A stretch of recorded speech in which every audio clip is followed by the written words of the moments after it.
Mis queridos amigos en Cristo, buenos días.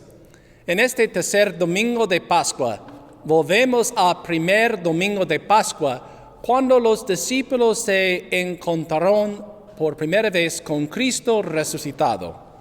Como dije en una reflexión anterior, la Pascua no es solo un día, más bien es una temporada. Por lo tanto, tenemos la oportunidad durante estos 50 días de Pascua de permitirnos estar llenos de alegría una y otra vez, a encontrarnos con Cristo resucitado tanto en la palabra de Dios como en la Eucaristía.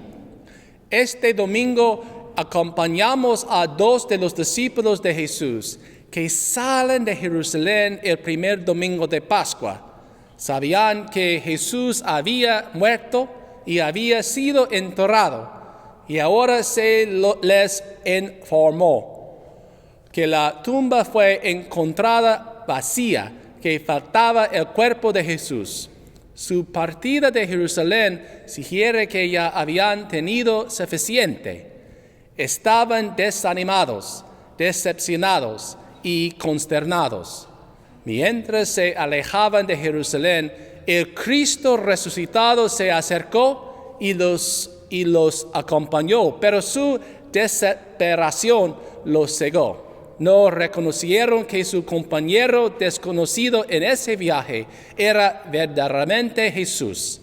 Las dificultades de los discípulos en esta narración de la resurrección se reflejan en un problema más moderno que impacta actualmente en la iglesia. Hoy hay muchos discípulos que, como los que se alejaron de Jerusalén el primer domingo de Pascua, se alejan de su hogar, la iglesia. En 2013, el Papa Francisco usó la narrativa del camino a Emaús para interpretar esta crisis actual y presente en la iglesia. Los dos discípulos huyen de Jerusalén, se alejan de la desnudez de Dios. Están escandalizados por el fracaso del Mesías en quien habían esperado y que ahora aparece irremediablemente derrotado, humillado, incluso después del tercer día.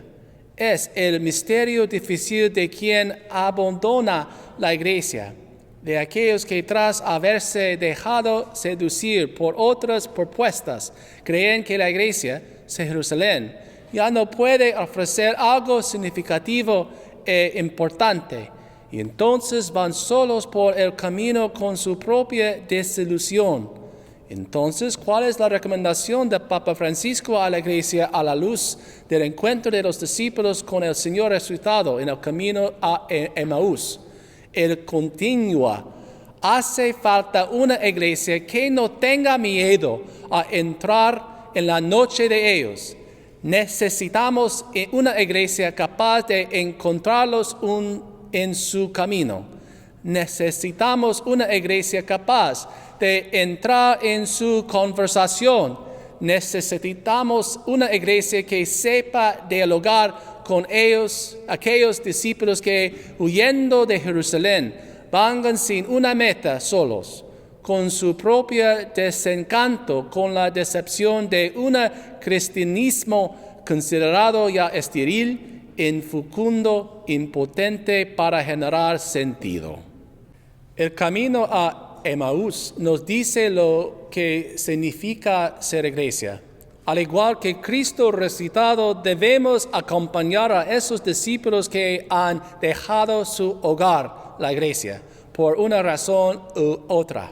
Siguiendo el ejemplo de Cristo, debemos acompañarlos con el debido amor, ternura y respeto.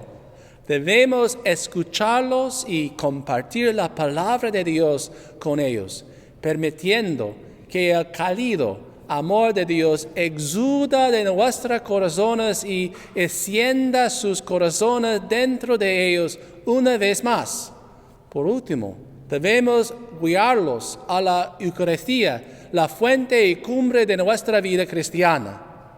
En estos días de COVID-19, debemos comenzar a acompañar a los discípulos que se alejan por medio o por la pérdida de la esperanza, centrados y enraizados en nuestro propio encuentro personal con Cristo resucitado en nuestro viaje por la vida.